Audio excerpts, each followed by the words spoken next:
Hello everyone, this is professor Ganesh and welcome to our tie academy. And आज का जो हमारा टॉपिक है वो है एमसीक्यू एंड आरसीसी। सो ये मोस्ट ऑफ दी आपके जो भी यूनिवर्सिटी एग्जाम है और बाकी की जो एग्जाम है उसके पॉइंट ऑफ व्यू हमने इसको बनाया है। कुछ सिलेक्टेड क्वेश्चन जो है हमने कुछ टॉपिक से सिलेक्ट किए हैं, जैसे कि WSN के ऊपर के कुछ सिलेक्टेड क्वेश्चन जो है वो आपको मोस्ट इंपॉर्टेंट है, वो हमने यहाँ से लिए हैं। तो स्टार्ट करते हैं। सो हमारा फर्स्ट क्वेश्चन जो हमारे स्क्रीन पे है वो है in WSN the stress distribution is assumed to be, और हमारे ऑप्शन है linear, second is parabolic, hyperbolic and none of the above. So basically हम जानते हैं कि WSN के कुछ अजम्पशन रहते हैं। तो जैसे कि उसका पहला अजम्पशन ये कहता है the section which is plane before bending remain plane after bending. वैसे सेकंड उसका अजम्पशन ये कहता है the stress distribution for the material is assumed to be linear और straight line. So therefore हमारा आंसर जो है वो हो जाएगा linear। तो हमारा फर्स्ट ऑप्शन है, option number A is the correct answer. Then second है unit weight of RCC in kg per meter cube is, option है 2400, 1440, थर्ड 1920 एंड 2300। सो बेसिकली हम ये जानते हैं कि हमारा जो क्या बोलते यूनिट वेट है, तो आरसीसी का unit weight is 24 kilo Newton पर मीटर क्यूब या फिर 25 किलो न्यूटन पर मीटर क्यूब हम आरसीसी के लिए लेते हैं और पीसीसी के लिए हम लेते हैं 24, बट ऑप्शन में हमें 24 गिवन है, इसीलिए अब 24 किलो न्यूटन है, मुझे चाहिए केजी में, तो किलो न्यूटन का केजी में कन्वर्शन होता है into 100 divide by metre cube, तो मीटर क्यूब ही रह गया, तो ये आ गया मेरा KG per metre cube, that is 2400 kg per meter cube. So that is option number 1 is the correct answer. Then the next is in WSN factor of safety is applied to the, option is load, stresses, material and all of the above. तो जैसे कि मैंने आपको पहला ही assumption बताया था अभी जो हुआ है हमारा, तो मैंने बोला था कि stress distribution is assumed for material।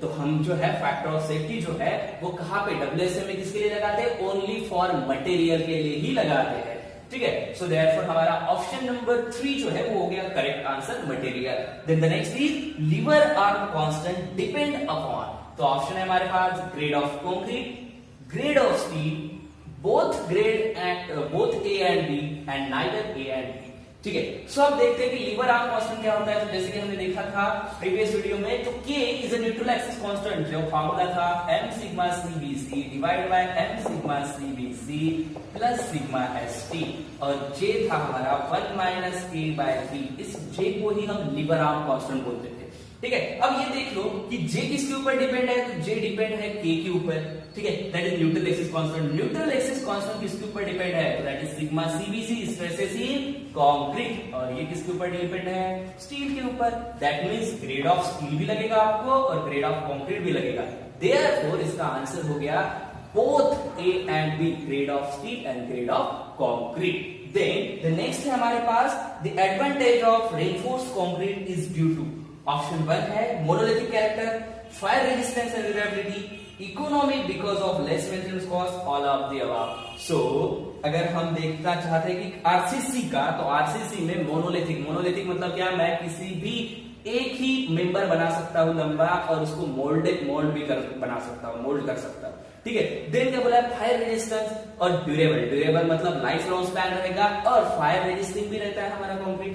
Then next है economic because of less maintenance. तो देखा जाए तो इनिशियल कॉस्ट जो है वो हाईएस्ट रहता है, बट मेंटेनेंस कॉस्ट क्या रहता है उसका, कंक्रीट का कम रहता है, इसलिए तीनों ऑप्शन जो है वो सही है, इसीलिए हमारा आंसर होगा all of the above, option 4, ठीक है। देन नेक्स्ट देखते हैं the maximum area of the tension reinforcement in beam shall not exceed.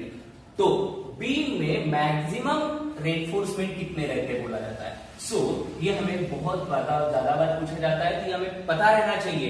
तो बीम में जो होता है वो मैक्सिमम परसेंटेज ऑफ रेनफोर्समेंट होता है 4, कॉलम में जो होता है वो कितना होता है बाबा, तो मिनिमम होता है 0.8%, दिस इज मिनिमम, एंड यहाँ पे मैक्सिमम होता है 6%। तो कॉलम और बीम का जो है वो हमें पता रहना चाहिए। Therefore, बीम के लिए पूछा है तो हमारा 4% इज द करेक्ट आंसर होगा। Then next is the value of sigma CBC in Newton per mm square for M20 concrete is, तो ऑप्शन है हमारे पास 5, 7, 8.5 एंड 10। तो बेसिकली ये जो सिग्मा सीबीसी है ये हमें गिवन है IS कोड 456/2000 टेबल नंबर 21 में। तो जहां पे हमने टेबल नंबर 21 को शो किया है तो आप इस टेबल में देख सकते हैं हर एक ग्रेड की वैल्यू जो है इस टेबल में आपको गिवन है। तो इस टेबल के हिसाब से sigma CBC for M20 grade is, sigma CBC is कितना गिवन है आपको 7 Newton per mm square. Therefore option second is the correct answer. The next is the modular ratio for M20 concrete is, option है हमारे पास 10.98, 13.33, 18.67 and none of the above। So basically हम जानते हैं कि modular ratio मतलब क्या होता है M, that is modulus of elasticity for steel to the modulus of elasticity for concrete. लेकिन इसका फॉर्मूलेशन जो होता है वो क्या होता है, that is 280 divided by 3 sigma CBC। सो देखते हैं M sigma CBC for M20 concrete बोला है, तो M20 कंक्रीट के लिए सिग्मा सीबीसी की वैल्यू कितनी है 7। सो देयरफॉर जस्ट यहाँ पे पुट करना है 280 divide by 3 into sigma CBC 7। So that is M equal to आपका आंसर आता है 13.33। That is second is the correct option. आपका क्या है, आपका है modular ratio M। Then next question है हमारे पास स्क्रीन पे, the modular ratio for concrete in kg per centimeter square is given by, तो ऑप्शन है हमारे पास 280 divide by 3 sigma CBC, 2800 divide by 3 sigma CBC, then 28 divide by 3 sigma CBC and none of the above.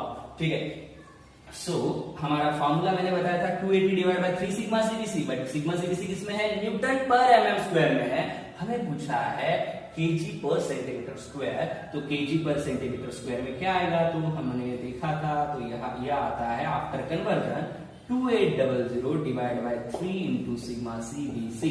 That is option second is the correct answer. तो next question है हमारा, unit weight of steel in KG per metre cube is 7800, 8700, 4200 and 6500। तो हम ये जानते हैं कि unit weight that is unit weight कितना रहता है बाबा, तो 78 क्या रहता है ये किलो न्यूटन पर मीटर क्यूब। लेकिन हमें किसमें पूछा है ये, तो हमें इसमें पूछा है केजी पर मीटर क्यूब। तो केजी में देखो किलो न्यूटन का केजी में कन्वर्शन क्या होता है, तो किलो न्यूटन का केजी में कन्वर्शन होता है इनटू 100 डिवाइड बाय, अब ये आ गया केजी में डिवाइड बाय क्या है मीटर क्यूब, तो ये आ गया KG per metre cube. That is 7800 KG per metre cube.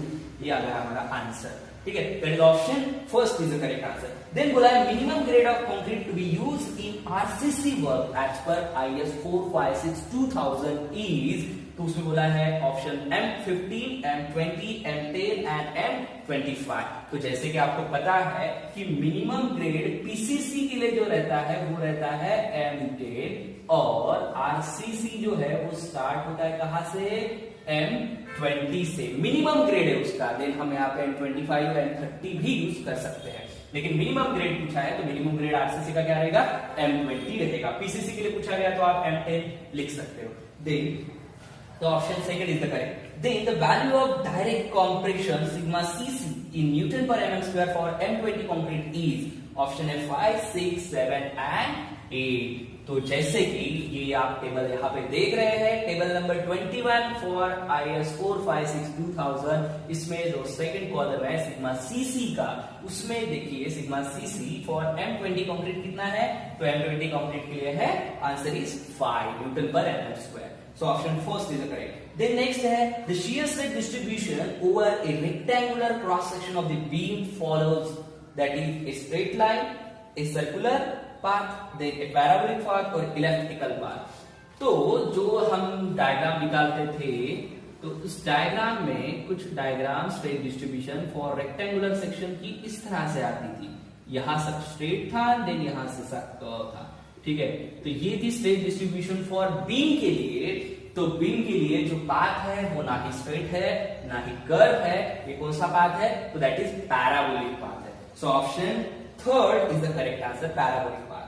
The value of lever arm constant Fe500C in WSM is, तो लीवर आर्म कांस्टेंट बोला है, ऑप्शन है 0.87, 0.9, 0.920 and none of the above. So देखते हैं लीवर आर्म कांस्टेंट क्या होता है। Liver arm constant हम कैसे फाइंड आउट करते हैं। तो सबसे पहले लीवर आर्म कांस्टेंट डिपेंड रहता है के पे, तो सबसे पहले के फाइंड आउट करना पड़ेगा। तो के रहता है दैट इज क्या रहेगा, के that is m sigma cbc divide by m sigma cbc plus sigma st।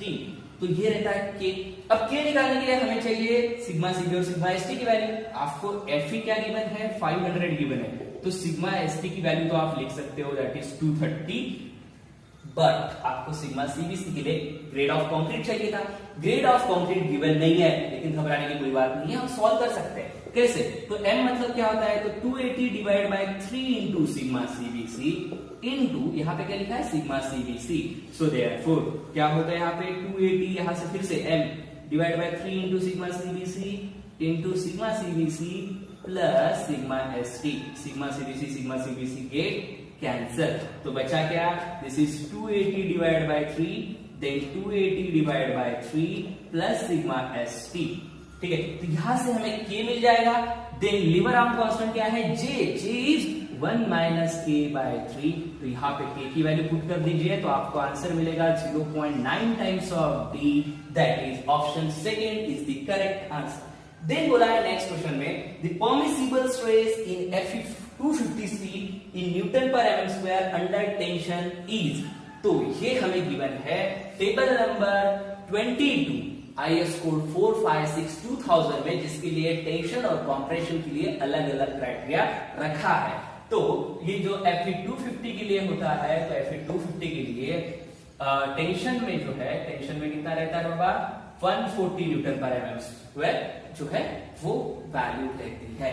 ये आपका over 20 mm than less than 20 mm diameter के हिसाब से भी चेंज होती है, जैसे कि आपको इसमें गिवन है टेबल में। तो एक बार आप टेबल ध्यान से पढ़ लीजिए, ठीक है। Then the next is the value of partial safety factor for concrete and steel respectively as per limit state of collapse and flexure are. तो ऑप्शन है हमारे पास 1.5 and 1.115, 1.5 and 1.15, 1.115 and 1.5।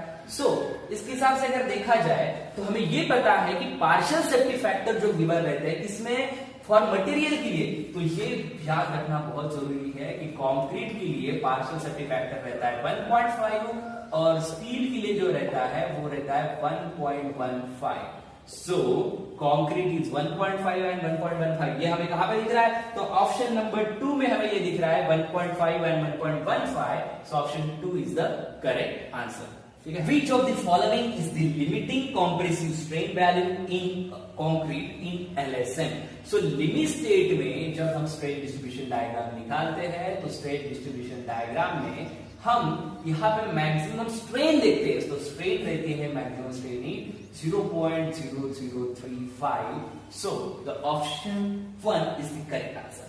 Then when permissible stresses in steel reaches earlier then the stresses in concrete, then the section is termed as, option है balance, over reinforced, under reinforced and क्या बोला है none of the above। अब यहाँ पे थोड़ा सा समझने की आपको जरूरत है कि इसमें क्या बोला है कि the stresses in steel reaches first, मतलब क्या होगा, then किससे, कंक्रीट से, मतलब कंक्रीट के पहले स्टील की स्ट्रेसेज जो है वो रीच करेगी, मतलब मैक्सिमम लिमिट जो है वो क्रॉस कर लेगी। मतलब फेल कौन होगा पहले, तो पहले फेल होने वाला है अपना कौन, स्टील। तो अगर पहले फेल स्टील होने वाला है मतलब उसमें स्टील क्या है, कम है। सो देयरफॉर हमारा आंसर बनता है स्टील किसमें कम रहता है, तो अंडर रेनफोर्स में रहता है steel come. So that is under reinforce concrete, ठीक है, अंडर रेनफोर्स सेक्शन। तो अगर स्टील पहले फेल होता है तो उसको अंडर रेनफोर्स बनेंगे, अगर कंक्रीट पहले फेल होता है तो उसको ओवर रेनफोर्स बनेंगे। ये कंसेप्ट आपको याद रखना है। Then the next is for over reinforce section the depth of critical neutral axis is than actual neutral axis. तो ऑप्शन है less than, equal to, greater than and can't say. तो उसमें बोला है, देखो अभी मैंने अगर ये सेक्शन निकाल लिया तो सेक्शन वाइज अगर देखना चाहे तो अगर ये एक्चुअल न्यूट्रल एक्सिस है और आपका क्रिटिकल न्यूट्रल एक्सिस अगर बड़ा आता है, ठीक है, अब इसमें क्या बोला है कि over reinforce section the depth of critical neutral axis, ठीक है। अब ओवर रेनफोर्स सेक्शन मतलब क्या, रेनफोर्समेंट की स्ट्रेसेस जो है वो क्या रहेंगी, ज्यादा रहेंगी। तो ये देखो यहाँ पे क्या हो रहा है कि रेनफोर्समेंट यहाँ पे है, कंक्रीट यहाँ पे है, कंक्रीट की स्ट्रेस ज्यादा है, रेनफोर्समेंट की क्या हुई, कम हुई, ठीक है। अगर मैं यही सेक्शन सेकंड निकालना चाहूँ तो अगर मैंने यहाँ पे ऐसे दिखा दिया तो यहाँ पे देखिए, अभी यहाँ पे क्या हुआ, दिस इज एक्स, ठीक है, दिस इज एक्स और ये हुआ हमारा एक्सी। अब यहाँ पे क्या हुआ कि एक्चुअल न्यूट्रल एक्सिस यहाँ पे है लेकिन क्रिटिकल न्यूट्रल एक्सिस यहाँ पे है, मतलब इसमें किसकी स्ट्रेसेस ज्यादा है, स्टील की स्ट्रेसेस ज्यादा है। ये देखो स्टील की स्ट्रेसेस ज्यादा है, तो अगर स्टील की स्ट्रेसेस ज्यादा है तो उसको ओवर रेनफोर्स बोलते हैं, कंक्रीट की स्ट्रेसेस ज्यादा है तो उसको अंडर रेनफोर्स बोलते हैं। तो इसमें क्या होता है, तो इसमें होता है XC is less than X, तो XC is less than X, that is critical neutral axis is less than actual neutral axis, तो ऑप्शन आएगा हमारा less than. Then the next is the design of water tank is carry out as per, तो option है IS 456, IS 800, IS 3370 और IS 13920। तो जैसे कि हम जानते हैं IS 456 जो है वो किसके लिए यूज होता है, फॉर RCC के लिए यूज होता है, डिजाइन। देन फॉर IS 800 2007 जो है वो किसके लिए यूज होता है, तो IS 800 2007 जो है वो होता है स्टील स्ट्रक्चर के लिए यूज। और थर्ड जो आता है IS 3370 पार्ट 1 एंड पार्ट 2, तो ये यूज होता है for design of the water tank. तो हमारा वाटर टैंक के लिए पूछा है तो वाटर टैंक के लिए 3370, स्टील के लिए 800 और आरसीसी के लिए 456, ये हमारा करेक्ट आंसर होगा। Then the next is during the design of bridge the load calculation is carry out at, हमने आपसे पहले देख लिया 456 तो नहीं आएगा, 800 भी नहीं आएगा, सो ब्रिज और कलवर्ट डिजाइन के लिए हम यूज करते हैं IRC6, तो that is third option is the correct answer. तो बेसिकली आपको वीडियो अगर अच्छा लगता है तो चैनल को सब्सक्राइब करना ना भूले, साथ ही लाइक शेयर और कमेंट करना भी ना भूले। आपको इस चैनल पे ऐसे ही हर सब्जेक्ट के ऊपर MCQ जो है वो अवेलेबल रहेंगे। So like and subscribe. Thank you.